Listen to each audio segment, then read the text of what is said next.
I stared at my laptop screen, unable to process the numbers turning blood red. My entire life savings gone in a matter of hours. The stock market crash hit like a sledgehammer, leaving nothing but digital debris of my carefully planned future. "This can't be happening," I whispered, my manicured fingers trembling over the keyboard. The corner office at Rodriguez and Partners suddenly felt suffocating, the St. Petersburg skyline mocking my downfall through floor-to-ceiling windows. My phone buzzed. Another margin call. I switched it off, grabbed my purse, and walked out. The elevator doors closed on my prestigious law career, at least for today. I needed something, anything, to shake this numbness. That's when I remembered the skydiving voucher my paralegal gave me last month. "Live a little, Marina," she'd said. I'd laughed it off then. Now it felt like a lifeline. 2 hours later, I stood at Sunshine Skydiving Center, trading my Armani suit for a jumpsuit that had seen better days. The instructor's safety briefing barely registered. Something about altitude, body position, emergency procedures. "First-timer?" A voice like honey and whiskey made me turn. Tall, blonde, athletic build. Her green eyes crinkled with amusement at my obvious discomfort. "That obvious?" I managed, trying not to stare at how her jumpsuit hugged her curves. "I'm Ellie. Don't worry, we all start somewhere." She winked, adjusting her harness with practiced ease. The small plane climbed through cotton candy clouds. Ellie sat across from me, radiating calm confidence. "Why today?" she asked over the engine's roar. "Lost everything in the market crash." The words tumbled out before I could stop them. "Figured I might as well jump out of a plane." She nodded, no pity in those emerald eyes. "Sometimes losing everything is the best thing that can happen to you." The jump light turned green. My heart thundered against my ribs. Ellie moved to the door, turned back with a wild grin. "Ready to fall?" I didn't know if she meant the jump or something else entirely. Following her into the wind-whipped void, I realized it didn't matter. The ground rushed up, my stomach dropped, and for the first time that day, I felt absolutely, gloriously alive. We landed in a grassy field, adrenaline coursing through our veins. Ellie helped me up, her touch lingering longer than necessary. "Dinner?" she asked, still holding my hand. "I'd like that." The sun painted her golden hair in shades of fire. Later that night, as we shared wine and stories, I had no idea this woman would become both my greatest rival and my salvation. I didn't know she was the rising star at Thompson Amp, Blake, our firm's biggest competitor. I couldn't have guessed that tomorrow morning we'd face each other across a courtroom, enemies in $1,000 suits. But that's the thing about free fall. You never know where the wind might take you. The universe has a twisted sense of humor. 24 hours after our skydiving adventure, I walked into courtroom and nearly dropped my briefcase. There she was, Ellie Peterson, rising star of Thompson and Blake, looking devastating in a charcoal gray suit. Our eyes met across the polished oak tables. Recognition flickered across her face, followed by something else. Amusement? Challenge? The judge called the session to order before I could decode her expression. "Your Honor, we represent the interests of Coastal Development Corporation," I began, forcing my voice into its familiar courtroom cadence. The words felt hollow, mechanical. "Objection, Your Honor." Ellie's voice cut through the air like silk-wrapped steel. She rose gracefully, presenting her counter-argument with brutal precision. The same lips that had smiled over wine last night now demolished my opening statement. During the lunch recess, I found her in the courthouse cafe. "You might have mentioned you were opposing counsel," I said, sliding into the seat across from her. "You didn't ask what I did for a living," she countered, those green eyes dancing. "Besides, would it have changed anything?" The question hung between us, heavy with implications. Before I could answer, our phones buzzed simultaneously, both firms demanding immediate strategy meetings. The next 2 weeks became a blur of motions, counter-motions, and carefully orchestrated courtroom battles.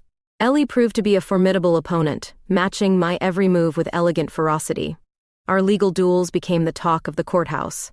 Then came the day of the elevator incident. We'd both worked late, the building nearly empty. The elevator lurched, groaned, and stopped between floors. Emergency lights cast strange shadows as we waited for maintenance. "This case is destroying you," Ellie said softly, breaking our tense silence. "I've seen the news about your investment losses." "Careful, counselor. That sounds dangerously like caring about the enemy." She moved closer, her perfume making my head spin. Maybe I do care. The elevator chose that moment to shudder back to life, doors opening to reveal a startled janitor. We stepped apart, straightening invisible wrinkles from our clothes. Another jump this weekend? Ellie asked as we reached the parking garage. Different kind of freefall? I should have said no. Professional ethics screamed against it. But something in her voice, something in those forest green eyes, made me nod. Same place, Saturday at dawn, she said, brushing past me to her car. Her fingers grazed mine, sending electricity through my skin. I watched her drive away, wondering how many ethical rules we were about to break. The case files in my briefcase seemed to weigh a ton, full of arguments I'd use against her tomorrow. Yet all I could think about was the way she'd looked at me in that elevator, like I was something more than just another lawyer to defeat. The night air carried a hint of rain as I drove home, my mind racing between case law and the memory of her smile. Tomorrow we'd be adversaries again, playing our parts in the legal theater. But Saturday promised something different, another chance to fall, this time with both eyes wide open. I didn't know then that our professional rivalry was about to explode into something neither of us could control. The next skydiving session would change everything, sending us into a spiral that would either destroy both our careers or lead to something extraordinary. Saturday dawned with ominous clouds gathering on the horizon. The weather report warned of approaching storms, but Ellie and I were already geared up at Sunshine Skydiving Center, determined to jump before the system hit. We should have just enough time, our jump coordinator said, eyeing the darkening sky. But you'll need to move fast. In the plane, Ellie sat closer than necessary, her thigh pressed against mine. The professional masks we wore in court had slipped away, replaced by something electric and dangerous. Ready to lose control, counselor? She teased, adjusting my harness with expert hands. Her touch lingered, sending shivers down my spine. At feet, the air grew noticeably turbulent. Dark clouds loomed closer than expected. The jump light flashed green, and Ellie moved to the door, her blonde hair whipping in the wind. Now or never, Marina, she shouted over the roaring wind. Without waiting for my response, she launched herself into the gray void. I followed, my heart racing for reasons that had nothing to do with altitude. The first 30 seconds were pure adrenaline, then the wind changed, violently. I saw Ellie signaling frantically, pointing to our right. A massive storm cell was moving faster than predicted, threatening to sweep us into its chaos. We needed to alter our descent path immediately. Years of skydiving experience guided Ellie's movements as she maneuvered closer to me. Her hand grabbed mine, directing our fall away from the approaching storm. The ground rushed up faster than usual as we fought the strengthening winds. I pulled my chute, watching Ellie do the same above me. For a moment, everything seemed under control. Then a gust slammed into my canopy, sending me spinning. I heard Ellie's voice carried on the wind, coaching me through the recovery procedure. Following her instructions, I managed to stabilize just in time for landing. We touched down hard in an empty field, rolling to absorb the impact. The storm's leading edge brought fat raindrops and crackling lightning. Ellie was beside me in seconds, helping me gather my chute. "Run!" she yelled, grabbing my hand. We sprinted toward a nearby maintenance shed, barely making it inside before the sky opened up completely. The tiny shed smelled of motor oil and damp wood. Lightning illuminated Ellie's face in stark flashes, her eyes wild with residual adrenaline. We were both breathing hard, soaked and wind-blown, standing too close in the cramped space. "That was," I started. "Incredible," she finished, her voice husky. Her hand was still holding mine. The storm raged outside, but I barely noticed. Ellie moved closer, her free hand coming up to brush wet hair from my face. Time seemed to stop, suspended like those precious seconds in freefall. "Marina," she whispered, and then she was kissing me. Her lips tasted of rain and adventure, of forbidden things and perfect timing. I kissed her back with everything I'd been holding back since that first day in court. When we finally broke apart, the storm had begun to ease. Reality started creeping back in. Our firms, the case, our professional obligations. But something fundamental had shifted, like tectonic plates moving beneath the surface of our carefully constructed lives. "This changes everything," I said, watching lightning dance across the sky. Ellie's fingers intertwined with mine. Maybe everything needed to change.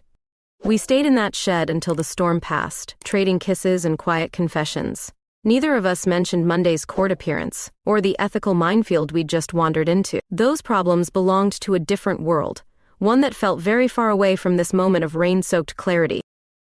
Later, driving home through puddle-strewn streets, I realized we'd crossed a line that couldn't be uncrossed. Our professional rivalry had just become infinitely more complicated, and I had no idea how to navigate this new territory. But one thing was certain, like the storm that had nearly caught us, this thing between us was powerful, dangerous, and absolutely impossible to outrun. Monday morning hit like a hangover. The whispers started the moment I walked into Rodriguez and Partners. Sarah from accounting gave me a knowing look over her coffee cup. 2 junior associates stopped talking when I passed their cubicles. Marina, my office, now. Richard, the managing partner, didn't bother with pleasantries. His face was granite as I closed his door. "There are photos," he said, sliding his iPad across the desk. My stomach dropped. Someone had captured Ellie and me leaving the skydiving center, her hand on my waist, both of us laughing. My personal life isn't relevant too. It is when you're sleeping with opposing counsel. His words cut like glass. The partnership vote is next month. Fix this, or withdraw your name. I left his office with my pride in shreds. In the bathroom, I splashed cold water on my face, trying to steady my hands. My phone buzzed. A text from Ellie. "Emergency. Need to see you. Law library, 9 p.m. The day crawled by in a blur of depositions and client calls. I took the back stairs to the library, my heels echoing in the empty stairwell. Ellie was already there, pacing between the dusty shelves. Her usual confidence had cracked, showing something raw underneath. "My client wants me to destroy you," she said without preamble. "They're pushing for an ethics investigation into your personal bankruptcy. They want to use us against you." The fluorescent lights hummed overhead as I processed her words. "Can they prove anything?" "Not yet, but they're digging." She ran fingers through her blonde hair, messing up its perfect arrangement. "I can't do it, Marina. I won't." I moved closer, drawn by the pain in her voice. "Your career. Damn my career."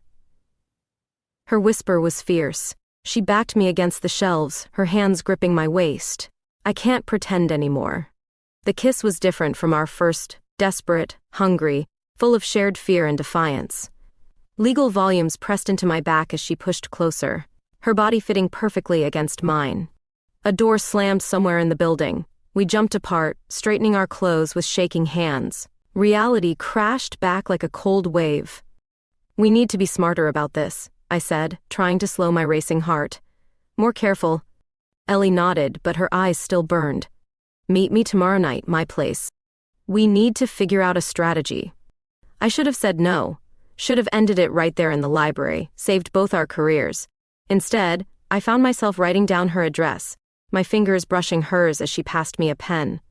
The next day, rumors spread through both firms like wildfire. My secretary started screening calls from reporters asking about improprieties in the coastal development case. Partners who used to smile in the hallway now looked through me. By evening, I was ready to scream. I changed clothes 3 times before heading to Ellie's apartment, trying to convince myself this was just a strategy meeting. The lie tasted bitter. Her building was quiet, discreet. She opened the door wearing yoga pants and an oversized sweater, looking softer than I'd ever seen her. Case files covered her coffee table, but neither of us moved to open them. "They can't touch us if we're careful," she said, pouring wine. "We just need to keep our distance in public until the case ends." "And then?" She set down her glass, moved closer. "Then we stop hiding." The case files stayed untouched that night. Instead, we talked for hours about our fears, our dreams, the paths that led us here. Somewhere between midnight and dawn, strategy turned to stolen kisses, and professional distance became a joke we'd tell ourselves tomorrow. I left before sunrise, my suit slightly wrinkled, my heart dangerously full. Walking to my car, I knew we were playing with fire. Our careers, our reputations, everything we'd worked for, hung in the balance. But watching the sun rise over St. Petersburg, I realized something else. Some things were worth burning for. The question was, how much heat could we take before everything went up in flames? The call came during a partners' meeting. Marina, we need to talk. David's voice, my ex-husband's, carried that smug tone I remembered too well. Interesting photos crossed my desk today. My blood ran cold. David worked for the city's biggest legal news blog. Of course, this would come back to haunt me through him. Whatever you think you know, I know enough. He paused for effect. Dinner tonight, that French place you love, 7 o'clock. The restaurant was deliberately chosen, the same place he'd proposed years ago. David sat waiting, still handsome in that polished news anchor way, radiating artificial charm. You look stressed, Marina, he said, ordering expensive wine I couldn't afford anymore. Partnership vote's coming up, isn't it? What do you want, David? He slid an envelope across the table. Inside were photos, Ellie and me outside her apartment, at the skydiving center, leaving the courthouse together. Nothing explicit, but the intimacy was obvious. The blog's running a series on legal ethics, he said. Your situation would make quite a story. Blackmail doesn't suit you. Consider it leverage. Drop the coastal development case, end whatever this is, and these stay private. I left without touching my food, his threats echoing in my head. At home, 3 missed calls from Ellie lit up my phone. I was about to call back when someone knocked. Ellie stood in my doorway, looking haunted. Can I come in? Inside, she paced my living room like a caged animal. My ex called today. She's threatening to talk to the ethics board. Your ex? Sarah. Ellie's laugh was bitter. Remember that trauma I mentioned? She was my first. We worked together at Thompson Amp Blake. When it ended, she made sure I'd never make partner there. The pieces clicked. Her sudden transfer to a rival firm. Her reluctance to trust. That's why you changed firms. She destroyed everything I'd built. Ellie's voice cracked. I can't go through that again. I pulled her close, feeling her shake. David's blackmailing me too. My ex-husband has photos. Thunder rolled outside, matching our mood. Ellie's fingers traced my collarbone. We could end it. Go back to being just lawyers. Is that what you want? Her answer was a kiss that tasted of desperation and desire. We stumbled toward my bedroom, shedding doubts with our clothes. Outside, the storm broke. Later, tangled in sheets while rain lashed the windows, Ellie told me everything. About Sarah's manipulation, the whisper campaign that followed their breakup, the years spent rebuilding her reputation. I swore I'd never risk my career for anyone again, she whispered against my skin. Then you jumped out of that plane. Morning found us making plans over coffee. We couldn't give in to blackmail, but we could be smarter, more careful. The case would end in 3 months. We just had to hold on. My phone buzzed. David, threatening again. I blocked his number. They can't touch us if we don't let them, Ellie said, watching me. We're both damn good lawyers. Let them try. She left for work wearing yesterday's suit, her head high. I watched her go, feeling stronger than I had in weeks. David, Sarah, the gossips at both firms. They could spread their poison. Some things were worth fighting for. The storm had cleared, leaving the air fresh and clean. Standing at my window, watching the sun rise over St. Petersburg, I made a decision. No more hiding, no more shame. Let them come for us. We'd face them together. But I didn't know then how high the stakes would rise. Didn't realize that professional threats were just the beginning. The real storm was still gathering force, and it would test everything we thought we knew about love, loyalty, and the price of truth. For now, though, I held on to the memory of Ellie's smile, her strength, her determination to stand her ground. Whatever came next, we'd weather it the same way we'd faced that storm while skydiving, together against the wind. The bankruptcy notice arrived on official court letterhead. My hands trembled as I read the details. Every account frozen, assets under review. The morning newspaper's business section screamed headlines about the market crash's latest victims. Ms. Rodriguez? My assistant hovered in the doorway. The managing partners called an emergency meeting about your situation. The conference room felt like an execution chamber. 14 pairs of eyes watched me take my seat, their judgment heavy in the air. Marina, Richard began, his tone carefully neutral. Given recent developments, we feel it's best if you take a leave of absence. You mean, given my bankruptcy? The words tasted like ash. The firm can't risk the appearance of financial impropriety. Not with the coastal development case. My phone buzzed, Ellie's special tone. I ignored it, focusing on keeping my voice steady. I've brought in millions for this firm. My personal finances don't affect. It's not just the bankruptcy. Susan, another partner, slid a tablet across the table. There we were, Ellie and me, captured in a grainy photo outside my apartment. The headline screamed innuendo. I left before they could fire me outright. In my office, 3 more missed calls from Ellie lit up my phone. Finally, I called back. "Marina, listen carefully." Her voice was urgent. "Something's wrong with the crash. The patterns don't make sense." "What are you talking about?" "I've been investigating. The market manipulation, the timing of certain trades. Your financial advisor, he's connected to my client." Hope flickered, dangerous and bright. "You found something?" "Maybe everything. Meet me tonight. Bring your financial records." That evening, my apartment became command central. Papers covered every surface as Ellie connected dots I hadn't seen. Trading patterns, shell companies, familiar names hiding behind corporate veils. "Look," she pointed to a transaction list. "Your advisor dumped your portfolio minutes before the crash. He knew it was coming." "Can we prove it?" "Not yet, but I'm close." She ran fingers through her hair, frustrated. "My client's hiding something big. The coastal development case, the market crash, they're connected." I watched her work. This brilliant woman who'd risked everything to help me. She'd spent weeks secretly investigating, using her position to gather evidence. "Why didn't you tell me sooner?" She met my eyes. "I needed to be sure. And I needed you to trust me first." The kiss was gentle, a contrast to the chaos around us. When we broke apart, her eyes held steel determination. "We're going to fix this," she promised. All of it. Days blurred together. While I fought the bankruptcy proceedings, Ellie dug deeper into the conspiracy. We met in secret, sharing information and stolen moments between legal battles. Then came the warning. My car's brake lines mysteriously cut. A clear message: stop investigating. "You need to back off," I told Ellie that night, terror making my voice sharp. "They're playing for keeps. That's exactly why we can't stop." She paced my living room, fierce and beautiful in her rage. "They're hurting people, Marina. Not just you, hundreds of investors. Someone has to stand up." "Not if it gets you killed." She stopped pacing, took my hands in hers. "Remember what you said about free fall? Sometimes you have to jump without knowing where you'll land." I pulled her close, breathing in her familiar scent. Outside, St. Petersburg's lights twinkled like fallen stars. We stood at the edge of something huge, something dangerous. "Together then?" I whispered against her hair. "Together." We worked late into the night, building our case piece by piece.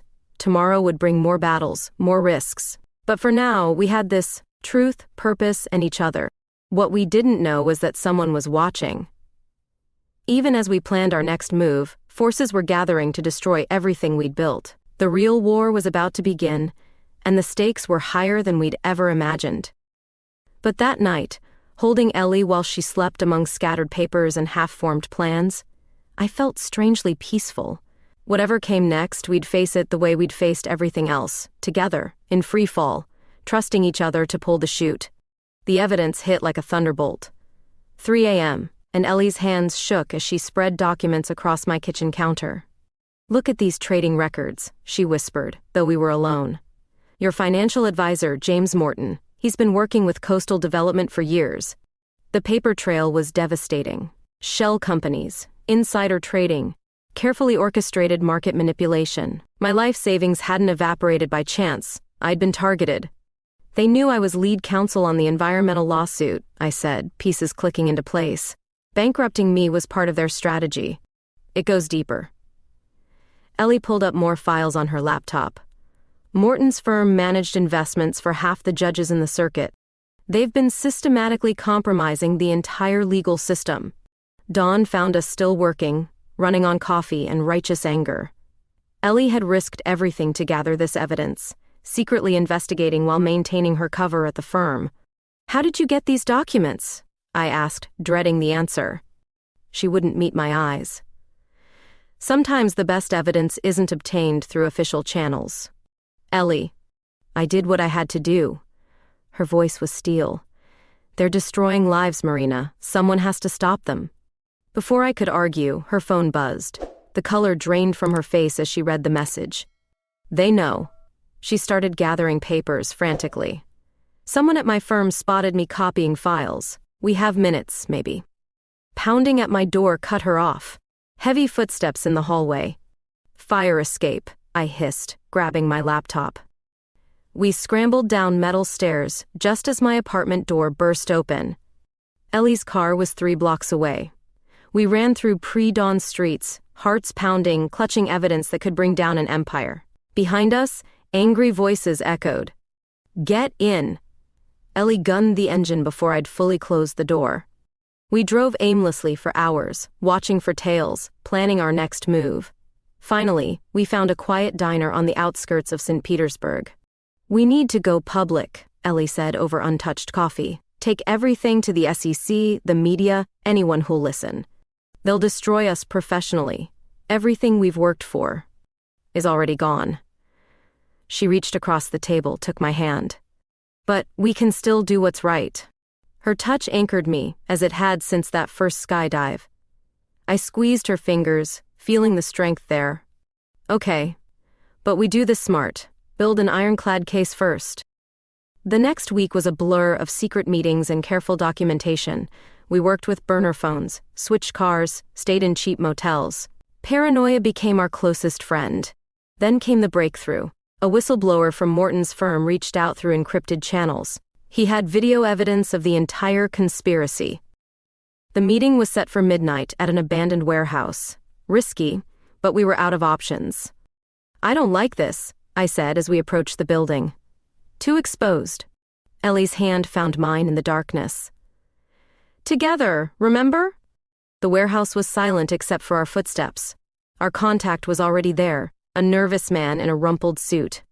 Everything you need is here. He handed over a flash drive. But they're coming. You need to. Headlights flooded the warehouse. Doors slammed outside. Run. Ellie shoved me toward the back exit. I'll hold them off. Not without you. She kissed me hard, fast. Go. Get that evidence somewhere safe. I'll meet you at our spot. I ran, tears blurring my vision, the flash drive burning in my pocket. Behind me, I heard shouting, a scuffle, then silence. Hours later, I stood at our usual skydiving drop zone, watching the sun rise, no sign of Ellie. My calls went straight to voicemail. But the flash drive was safe, copies already distributed to trusted sources. Whatever happened next, the truth would come out. I touched my lips, still feeling Ellie's desperate kiss. Somewhere out there she was fighting her own battle, and I would move heaven and earth to find her.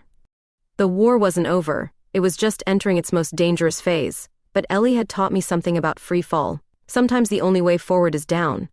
I watched another sunrise paint St. Petersburg gold, and started planning my next move. They wanted a fight? They'd get one. 48 hours without Ellie felt like drowning. I haunted our usual places, the skydiving center, the courthouse steps, the little cafe where we'd shared countless strategy sessions. Nothing. Then came the ultimatum. Richard called me into the office, his face grave. The partnership vote is tomorrow, he said, sliding a document across his desk. Sign this, denounce your allegations against coastal development, and your position here is secure. And Ellie? Miss Peterson has been offered a similar arrangement by her firm, a prestigious position in their Seattle office. His smile didn't reach his eyes. Far from any complications. My heart clenched. Seattle. Across the country. They were trying to separate us permanently. Where is she? Taking time to consider her options, as should you. He tapped the document. Your career, your reputation, everything you've built, it can all be saved. I left without signing, my mind racing. Back in my office, a text from an unknown number, Sunset Pier, PM. The pier was deserted except for one familiar figure, silhouetted against the dying light. Ellie looked exhausted but unharmed. They're offering me Seattle, she said without preamble. Senior partner track, triple my current salary. I know. I moved closer, fighting the urge to touch her. Richard wants me to sign a gag order. Maybe. She swallowed hard. Maybe we should take the deals. What? Look at us, Marina. living in hiding, careers in shambles. For what? We can't fight the whole system. This isn't you talking. The Ellie I know. The Ellie you know is tired. Her voice cracked. I'm tired of looking over my shoulder. Tired of wondering if today's the day they destroy us completely. Waves crashed below us, matching the roar in my ears. So that's it? Run away to Seattle, pretend none of this happened? At least we'd both have futures. Separate futures. She turned away, but not before I saw tears. Sometimes love isn't enough. I grabbed her arm, spun her back. Like hell it isn't. You're the one who taught me to jump without knowing where I'd land. You're the one who said some things are worth fighting for. Marina. No. You don't get to give up. Not now, not after everything. The kiss was fierce, desperate, tasting of salt and determination. When we broke apart, something had shifted in her eyes. They offered me 24 hours to decide, she whispered. Then let's give them our answer now. Back in my apartment, we drafted our resignations. No deals, no compromises, no running away to Seattle. We'd build something new together. Morning brought reality crashing back. Both firms immediately moved to disbar us. Former colleagues crossed the street to avoid us. Our phones filled with threatening messages. Last chance, Richard said when I cleaned out my office. Think about your future. I looked at the view I'd worked 15 years to earn. Corner office, prestigious firm, all the trappings of success. I am thinking about my future, I said, and walked out. Ellie met me outside, box of belongings in her arms. We looked like refugees from a corporate war, which in a way we were. You know this changes everything, she said as we walked to her car. Maybe everything needed changing. The St. Petersburg skyline stretched before us, familiar yet different now. We had no jobs, no income, and a fight ahead that would test everything we believed in. But we had truth on our side. And more importantly, we had each other. Ready to jump again? Ellie asked, taking my hand. I squeezed her fingers, feeling the strength there. With you? Always? We drove away from our old lives, toward an uncertain future. But for the first time since this all began, I felt truly free. The real war was just beginning. But we'd face it the way we'd faced everything else, together, in free fall, trusting each other to pull the chute. What we didn't know then was that our biggest challenge still lay ahead. But that's the thing about love. Sometimes it gives you the courage to fight battles you never thought you could win. Starting over at 38 wasn't in my life plan. Yet here I was, converting my dining room into a makeshift law office, while Ellie worked her contacts for our first independent cases. We need a name, she said one morning, sketching logos on a legal pad. Something that says we'll fight for justice without sounding cliché. How about the Free Fall Law Group, I suggested, only half joking. She looked up, green eyes sparkling. Actually, that's perfect, because that's what we do. Help people who are in free fall. Our first client was a former investor from Morton's firm, someone else who'd lost everything in the crash. Then came another, and another. Soon we had a growing list of cases against our former employers. They're trying to bury us in paperwork, Ellie said one night, surrounded by motion filings. Standard big firm tactics. Then we'll dig ourselves out. I handed her fresh coffee. One document at a time. The breakthrough came unexpectedly. A junior partner from my old firm reached out, wanting to meet. I found him at our usual skydiving center of all places. I've been gathering evidence, he said, watching other jumpers prep their chutes. The corruption goes deeper than anyone realized. Half the judges in the circuit are compromised. Why help us now? He looked away. Because you two were right. Someone has to take a stand. The documents he provided were dynamite. Proof of systematic judicial bribery, market manipulation, everything we needed. But using it would mean taking on not just our former firms, but the entire legal establishment. We could still walk away, Ellie said that night, studying the evidence. Start fresh somewhere else? I touched her face, memorizing every line. Is that what you want? Her answer was a kiss that tasted of courage and coffee. We worked through the night, building our case, planning our strategy. The next morning, I filed our lawsuit. By afternoon, every legal blog in Florida was talking about it. By evening, our phones were ringing with reporters. This is career suicide, my former mentor warned when she called. No one comes back from this. But we weren't trying to come back. We were moving forward. Our little firm grew. Other disillusioned lawyers joined us, drawn by our reputation for fighting impossible cases. We moved from my dining room to real offices, nothing fancy but ours. Then came the day we'd been working toward. Our case against the corrupt judges and firms was scheduled for trial, in front of a federal judge they hadn't managed to buy. The morning of the hearing, Ellie suggested we go skydiving. "We might lose everything today," she said as we climbed into the plane. "One last jump?" At 12,000 feet, the world looked different. Cleaner, simpler. "Ready?" Ellie asked, hand on the door. I kissed her, quick and fierce. Together. We jumped into clear blue sky, falling in perfect sync. Below us, St. Petersburg spread out like a promise. Whatever happened in court today, we'd already won the most important battle. Hours later, we stood before the federal judge, presenting our evidence. The courtroom was packed with reporters, former colleagues, and people we'd helped along the way. "Your Honor," I began, feeling Ellie's strength beside me, "what we're about to present will change the legal landscape of this city forever." The judge leaned forward, interested. "Proceed, counselor." I opened our file and began to speak. Behind me, I could feel the support of everyone who'd believed in us, who'd helped us get here. This wasn't just about clearing my name anymore. It wasn't even about justice, not really. It was about proving that sometimes the scariest jumps lead to the most perfect landings. Ellie's hand found mine under the counsel table as I presented our case. Together, we were about to change everything. And this time, we knew exactly where we'd land. Victory tastes sweeter when you've lost everything to earn it.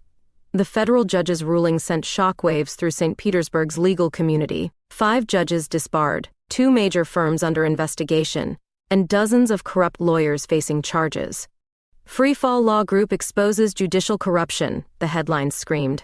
Our phones wouldn't stop ringing. More clients, more cases, more chances to fight for what's right. "We need a bigger office," Ellie said one morning, watching our growing team of associates navigate the crowded space. "And maybe a real conference room this time." I looked up from the settlement papers I was reviewing. The class action against Morton's firm had finally paid out, restoring losses to hundreds of investors, including me. "I might know a place," I smiled, thinking of the empty floor in our building. "Ready to expand?" Our reputation grew beyond financial fraud cases. We became known as the firm that took impossible cases, that fought for underdogs. Former rivals who'd once sneered now called us for advice. "Remember when Richard said we'd never work in this city again?" Ellie laughed one evening as we watched sunset from our new corner office. "He was right. We're not just working, we're changing things." The view reminded me of my old office, but everything else was different. Better. We'd built something real here, something that mattered. Our biggest triumph came unexpectedly. A prominent legal journal named us Power Couple of the Year, not for our relationship, but for our impact on the legal system. "They finally see us for our work," Ellie said, reading the article. "Not just as the scandal of the season." The story detailed our journey from rival lawyers to crusading partners, praising our firm's role in cleaning up judicial corruption. No mention of our personal life, just professional respect. "We should celebrate," I suggested, an idea forming. "Remember how we met?" That's how we found ourselves back at Sunshine Skydiving Center, preparing for a jump. The same instructor who'd taught me that first day smiled in recognition.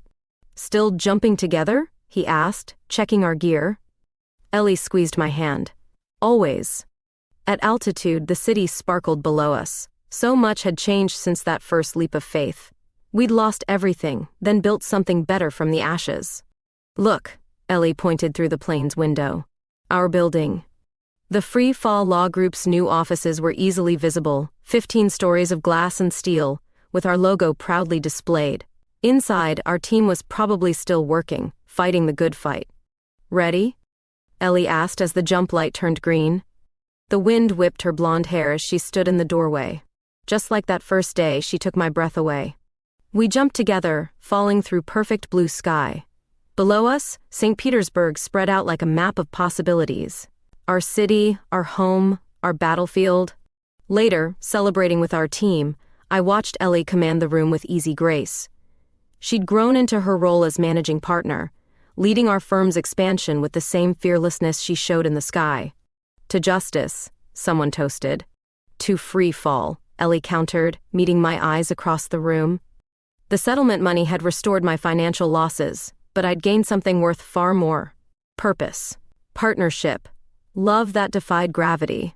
Our phones still buzzed with new cases, new challenges. Tomorrow we'd be back in court, fighting another battle. But tonight, we celebrated how far we'd come. Think we'll ever get tired of jumping? I asked Ellie as we walked home under starlit sky. She pulled me close, kissing me softly. With you? Never. St. Petersburg glittered around us, familiar yet new. We'd changed this city, one case at a time. But more importantly, it had changed us. Sometimes the biggest victories come after the hardest falls. We'd learned that lesson well, written it into every victory, every precedent we set. Tomorrow would bring new challenges. But tonight, we were exactly where we needed to be, together, in free fall, forever pulling each other's chutes. 1 year to the day since that first jump, I stood at Sunshine Skydiving Center, watching dawn paint the sky. The ring in my pocket felt heavy with promise. Perfect conditions, our old instructor said, prepping the plane. Special jump planned? I nodded, checking my gear one last time. Ellie was running late, deliberately, thanks to our team's careful orchestration. The past year had transformed us from legal pariahs to respected advocates. Freefall Law Group now occupied 3 floors, our reputation for fighting corruption drawing clients nationwide. Sorry I'm late. Ellie rushed in, slightly breathless. Court ran over. She looked beautiful in her jumpsuit, green eyes bright with the anticipation of flight. My heart raced, and not just from pre-jump adrenaline. At 12,000 feet, the sunrise turned clouds to cotton candy. Ellie moved to the door, but I caught her hand. Wait. I pulled out a small velvet box. Jump with me? Her eyes widened as I opened it, revealing the ring catching morning light. Marina, she whispered. You taught me to fall, I said, voice shaking slightly. Now I'm asking you to land with me, forever. Tears sparkled in her eyes as I slipped the ring on her finger. Then she kissed me, hard and quick. Yes, she breathed against my lips. Always yes. We jumped together into golden morning, falling through layers of cloud and light. Below us, St. Petersburg awakened, unaware of the promise just made in the sky above. The landing was perfect, just like that first day, just like every jump since. Ellie tackled me as soon as our chutes were gathered, kissing me breathless on dewy grass. Our team was waiting at the office with champagne and congratulations. They'd known about the plan, helped arrange everything. To the best damn lawyers in Florida, someone toasted. To love and freefall, another added. Ellie's ring caught the light as she raised her glass. To us. The celebration continued through lunch, but we had afternoon court appearances. Justice doesn't stop for romance after all. That evening, we returned to the skydiving center. Not to jump, just to watch the sunset from our special place. Remember that first day? Ellie asked, leaning against me.